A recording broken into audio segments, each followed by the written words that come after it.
औरंगाबाद जिले के नवीनगर में 12 जून को नाबालिग छात्रा अपने घर से कोचिंग के लिए निकली थी, लेकिन वापस घर नहीं लौटी। 14 जून को छात्रा का शव बगल के रोहतास जिले के इंद्रपुरी सोन बराज के पास नहर से बरामद किया गया।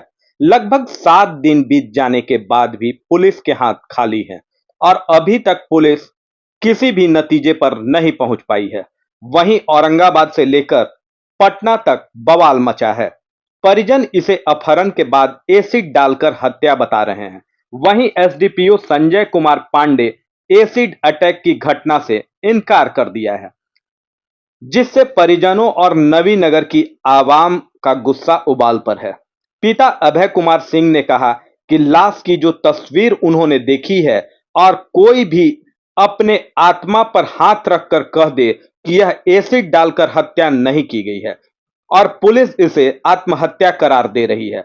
वहीं मृतिका छात्रा की मां का रोते रोते बुरा हाल है और सिर्फ एक ही रट लगा रही है कि मेरी बेटी की एसिड डालकर हत्या कर दी गई है, मुझे इंसाफ दिलवा दीजिए ताकि मेरी बेटी के आत्मा को शांति मिल सके। वहीं लोजपा के औरंगाबाद जिलाध्यक्ष चंद्रभूषण कुमार सिंह उर्फ सोनू सिंह ने नवीनगर की छात्रा हत्याकांड को लेकर शासन प्रशासन पर बड़ा हमला बोला है। सिंह ने नवीनगर जाकर छात्रा के शोक संतप्त परिजनों से मिलकर सांत्वना दी और ढांढस बंधाया। कहा कि इस दुख की घड़ी में लोजपा रामविलास पूरी मजबूती के साथ पीड़ित परिवार के साथ खड़ा है। पार्टी छात्रा को इंसाफ दिलाने के लिए कोई कोर कसर बाकी नहीं रखेगी। प्रशासन जितनी जल्दी अपराधियों को बेनकाब कर सख्त से सख्त सजा दे। मामले की वैज्ञानिक दृष्टिकोण से शीघ्रता से जांच हो। कहा कि इस घटना पर राजनीति नहीं होनी चाहिए, राजनीति अपनी जगह और बेटी को इंसाफ हमारी पहली प्राथमिकता है। बेटी के साथ नाइंसाफी बर्दाश्त से बाहर है। पोस्टमार्टम रिपोर्ट बिना कुछ किए हुए लिख दिया जाता है कि तालाब में डूबने से मौत है। अपने आत्मा पर हाथ रख के कोई बोले, फोटो देख के कि वो आत्महत्या है कि हत्या करके बिगा गया है। मेरी बेटी को तेजाब से जला कर बिगा गया। तेजाब की घटना से तो एकदम इनकार करती है पुलिस। वो इनकार करेंगे ना, इनकार करेंगे कि मामला आगे तक तुल पकड़ लेगा, इसलिए उसको लिपापोती कर रहे हैं। लेकिन हमको इतना विश्वास जरूर है कि यहाँ जो एसपी हैं वो भी लेडीज हैं और मेरी बेटी के साथ जो घटना हुई है इसमें जरूर न्याय दिलाने का काम करेंगे। उन्हें न्याय चाहिए, बेटी को न्याय दिलवाइए। 6:30 तक कोचिंग निकल जाती थी और उस दिन भी सब दिन की तरह उस दिन भी मतलब 6:30 तक 6:30 से 6:45 तक कोचिंग गई और फिर वो वापस नहीं आई। थाने में सूचना दी? हाँ, थाने में सूचना दिए थे। दिन भर पता किए, फिर कहीं नहीं पता चली। फिर हम शाम को समय जाकर थाना में फिर कंप्लेन दर्ज करवाएं। इसके बाद हम लेकिन उस दिन कंप्लेन दर्ज नहीं हुआ, दूसरे दिन कंप्लेन दर्ज हुआ। शायद उस दिन कर लेते दरोगा जी, मतलब एक्टिव हो जाते तो मेरी बेटी बच जाती है उस दिन।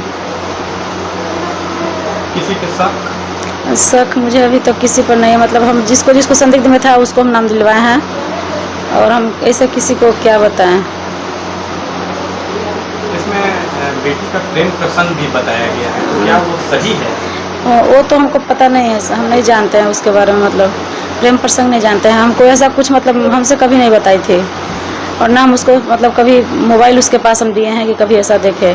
वो श्रुति है जो उसके बारे में हम जिक्र किए हैं, हमेशा करते आए हैं। श्रुति एगो फ्रेंड थी जो कभी कभी मेरे घर भी आती थी और वो साथ में मोबाइल लेकर के आती थी। क्या चाहती हैं आप प्रशासन से? हम प्रशासन से यही चाहते हैं कि बस मेरी बेटी को न्याय मिले और वो जल्द से जल्द न्याय मिले और जिस तरह से मेरे बेटी को तड़पाकर मारा गया है उसी तरह से उसे भी फांसी की सजा हो या तो उसे तेजाब डालकर उसी तरह से जला देना चाहिए। तो क्या आपकी बेटी का तेजाब डालकर हत्या किया गया? हाँ, मेरी बेटी को तेजाब से जलाया गया, उसके पूरे बदन को तेजाब से जलाया गया है। जिसने भी इस तरह का कांड किया है और जो इस कांड में संलिप्त लोग हैं, प्रशासन, जिला प्रशासन जितनी जल्द से जल्द हो सके जो दोषी है उसको सामने लाने का काम करे। लोग आ रहे हैं, लोग जा रहे हैं, बहुत लोग आ रहे हैं, लेकिन इसमें राजनीति से ऊपर उठ करके प्रशासन को पूरे वैज्ञानिक दृष्टिकोण से इस मामले का जांच करना चाहिए। सबसे पहले प्रशासन अपने आप में, अपने आईने में अपना शकल को देखे, क्योंकि जब अपहरण का घटना हुआ और अपहरण की घटना होने के बाद जब थाने में सूचना दी गई तो क्या थाना प्रभारी यहाँ के सो रहे थे? किस तरह का इंस्ट्रक्शन है प्रशासन को? प्रशासन होश में आ जाए। मैं ये किसी राजनीति के लिए नहीं दे रहा हूँ, ये हर लोगों को ये चीज सोचना चाहिए। जो सवाल मैं कर रहा हूँ, इस सवाल को सब लोगों के साथ आना चाहिए।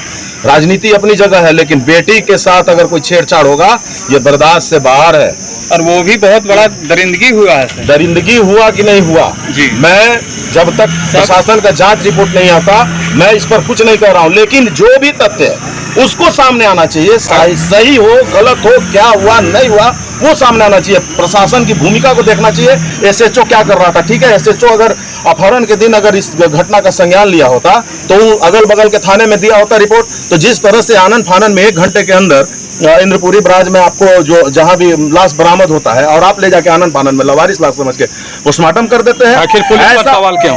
ऐसा घटना पर लगाम लगना चाहिए और लोगों को इतना एक्टिव होना चाहिए, हर नेताओं को, कि आगे से प्रशासन इस तरह का काम नहीं। एक अच्छे घर की बच्ची है, वो बच्ची कहीं से बरामद होती है, आप किस आधार, एक टीनेज लड़की है, किस आधार पे आपने उसको सीधा सीधा ये कर दिया कि अज्ञात लवारिस लाश है?